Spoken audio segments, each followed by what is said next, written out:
Hey folks, welcome back to the channel. In today's video, I'm going to show you how to sync and pair Fire Stick Remote that won't connect.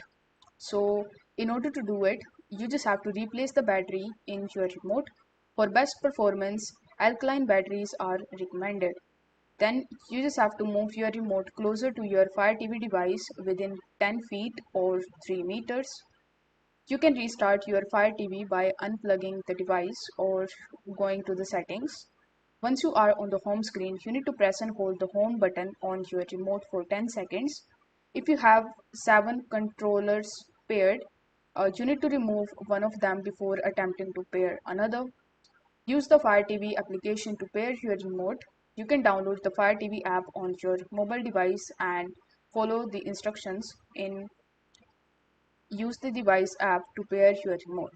If you are still having issues, then you can reset your Fire TV remote and then try pairing it again. You can find more information about these steps in the related help topics. So with the help of these instructions, you can definitely sync and pair your Fire Stick remote that isn't connecting.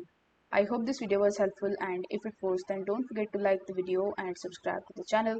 Thank you so much for watching.